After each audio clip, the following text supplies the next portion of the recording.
जय हिंद दोस्तों, आप सबका आपके अपने YouTube चैनल लॉजिकल स्टडीज में स्वागत है। मैं हूं अंकित शर्मा। दोस्तों, आज की वीडियो में हम बात करने वाले हैं कार्ल मार्क्स की। तो पहला क्वेश्चन हमारा होता है, कार्ल मार्क्स कौन है? कार्ल मार्क्स जर्मन दार्शनिक, अर्थशास्त्री, इतिहासकार, राजनीतिक सिद्धांतकार, समाजशास्त्री, पत्रकार और वैज्ञानिक समाजवाद के प्रणेता हैं। इन चीज़ों के बारे में सबसे पहले बात करने वाले ये इंसान हैं। इनका पूरा नाम कार्ल हेनरिक मार्क्स था। दूसरा, ये कार्ल मार्क्स कौन से देश के थे? तो ये जर्मनी के थे। इनका पूरा नाम क्या है? इनका पूरा नाम कार्ल हेनरिक मार्क्स है। इनका जन्म 5 मई 1818 ईस्वी को त्रेवेस प्रसा, एक कंट्री है, छोटा सा कंट्री का एक स्टेट है जर्मन का। जैसे हमारे इंडिया में यूपी, महाराष्ट्र ऐसा कुछ होता है, ऐसे ही ये बचपन में जो पैदा हुए थे यहूदी परिवार में थे। फिर 1824 में इनके परिवार ने ईसाई धर्म स्वीकार कर लिया। 17 वर्ष की अवस्था में मार्क्स ने कानून का अध्ययन करने के लिए बान विश्वविद्यालय जर्मनी में प्रवेश लिया। विश्वविद्यालय में प्रवेश लेने के पश्चात इन्होंने बर्लिन और जेना विश्वविद्यालयों में साहित्य, इतिहास और दर्शन का अध्ययन किया। इसी काल में वह हीगेल के दर्शन से बहुत प्रभावित हुए। 1839 से 41 में उन्होंने देमाक्रिटस और एपिक्यूरस के प्राकृतिक दर्शन पर शोध प्रबंध लिखकर डॉक्टरेट की उपाधि प्राप्त कर ली। बाद में इन्होंने ईसाई धर्म भी त्याग दिया और नास्तिक बन गए थे।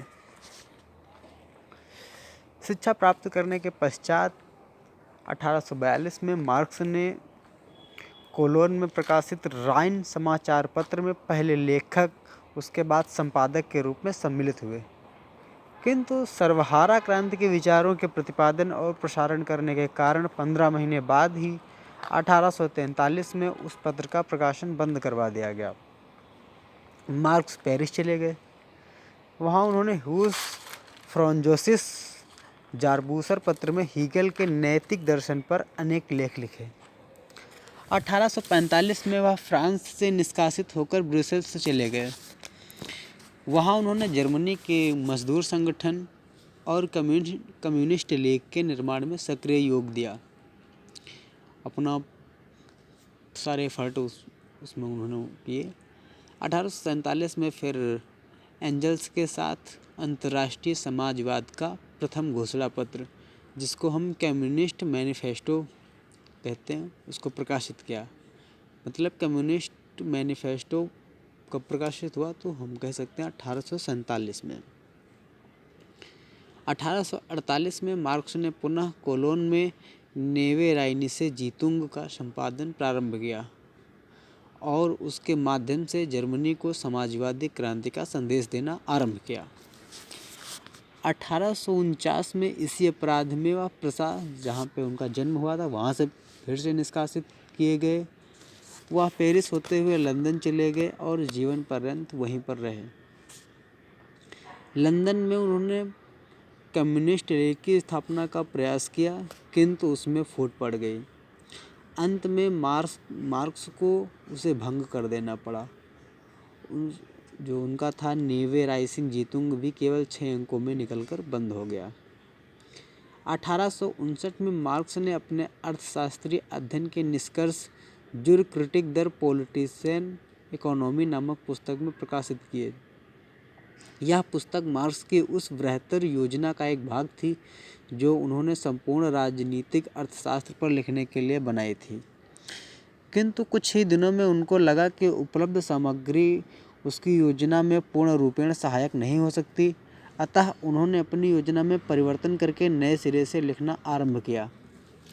उसका प्रथम भाग 1867 में Das Kapital, the capital, Hindi में, जो कि पूंजी संस्कृत से प्रकाशित होने वाले 4 भागों में से एक है। इसको हम पूंजी के, अपने इंडिया में वो पुस्तक अवेलेबल है पूंजी नाम से। उसके 4 पार्ट हैं। द कैपिटल के शेष भाग मार्क्स की मृत्यु के बाद एंजल्स ने संपादित कर प्रकाशित किए। वर्ग संघर्ष का सिद्धांत मार्क्स के वैज्ञानिक समाजवाद का मेरुदंड है।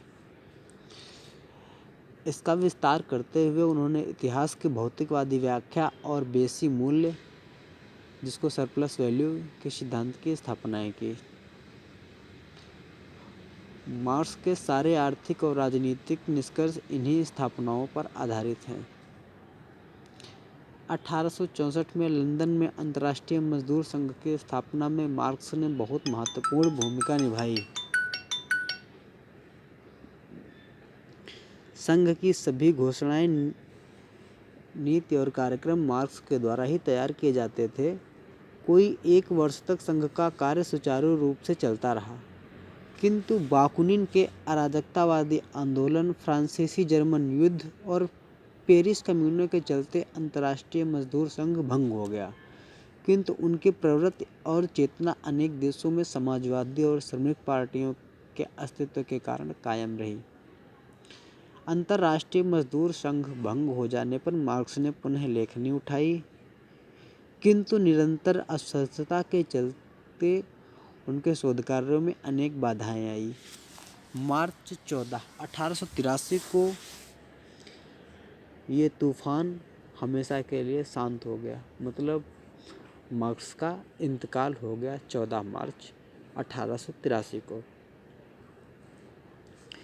मार्क्स का जो पूरा जीवन था वो बहुत ज़्यादा गरीबी में बीता। इनकी 6 संतान हुई, 6 में से सिर्फ और सिर्फ 3 लड़कियां जीवित बची। ये बहुत गरीब परिवार से बिलोंग करते थे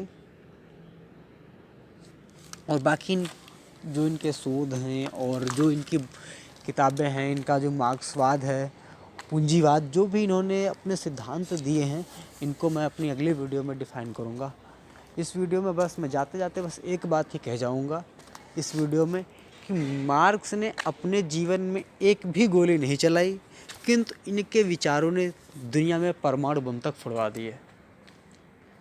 चलता हूँ दोस्तों, जय हिंद। मिलता हूँ आपको अगले वीडियो में।